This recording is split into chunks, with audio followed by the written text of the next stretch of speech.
වෙසක් පුන් පොහෝ දිනයේ කුසිනාරාවේ උපවර්තන ශාල වනෝද්‍යානයේ යමකසාල රුක්ෂ අතරේ පිරිනිවන් යහනේ සැතපුුණු අපේ බුදුරජාණන් වහන්සේ අවසාන බුදු වදන විදිහට දේශනා කළේ හන්දදානි භික්කවේ ආමන්තයාමි වූ පින්වත් මහණෙනි මා මේ ඔබව අමතන අවසාන අවස්ථාවයි. වය ධම්මා සංකාරා මේ හැම සංස්කාරයක්ම වෙනසී යනවා. අප්‍රමාදේන සම්පාදේත ඒ නිසා අප්‍රමාදී වෙන්න. ඒ තමයි බුදුරජාණන් වහන්සේගේ අවසාන අවවාදය. ඒ අවසාන අවවාදය හිතට ගන්න. අප්‍රමාදී වෙන්න. ප්‍රාණඝාතය අතහරින්ට අප්‍රමාදී වෙන්න. සොරකම අතහරින්ට අප්‍රමාදී වෙන්න. වැරදි කාම සේවනය අත්හරින්ට අප්‍රමාදී වෙන්න. බොරු කීම අතහරින්ට අප්‍රමාදී වෙන්න. මද්‍රව්‍ය මත්වතුර භාවිතය අතහරින්ට අප්‍රමාදී වෙන්න.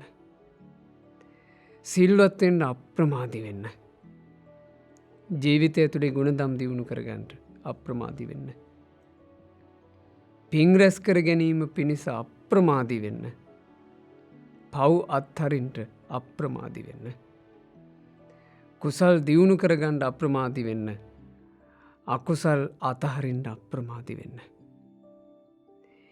එළඹෙන පෝයක උපෝසත අෂ්ටාංග සීලය සමාදන් වෙලා රහතන් වහන්සේලා අනුගමනය කරමින් සිල් සමාදන් වෙන්ට ලැබෙන අවස්ථාව නිරපරාදේ මගේ හැරගණ්ඩිපා අප්‍රමාදී වෙන්ට.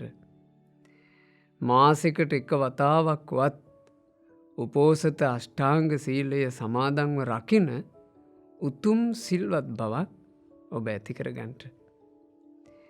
වෙසක් පෝයක් ගානේ එළඹි ඒ හැම වෙසක් පෝයක් මතීතට ගියා. අපේ බුදුරජාණන් වහන්සේ අවසාන අවවාදය කරලා වර්ස 2569කුත් ඉක්ම ගිහිල්ලා. මේ එළඹෙන්නේ එච්චර කාලයකට පසුව එළඹෙන වෙසක් පෝයක්. මේ වෙසක් පෝයෙත් බුදුරජාණන් වහන්සේගේ අවසාන අවවාදය ගැන අපේ හිත්වල හැඟීමක් නැත්තං ඒක අපට අභාග්‍යයක්. ඒ නිසා අප්‍රමාදී වෙන්න. මේ මාගේ ශාස්තෘන් වහන්සේගේ අන්තිම අවවාදය නේද අප්‍රමාදේන සම්පාදේත අප්‍රමාදී වෙන්ට කියලා වදාලේ මගේ බුදුරජාණන් වහන්සේ නේද කියලා සිහිකර කර අප්‍රමාදී වෙන්ට.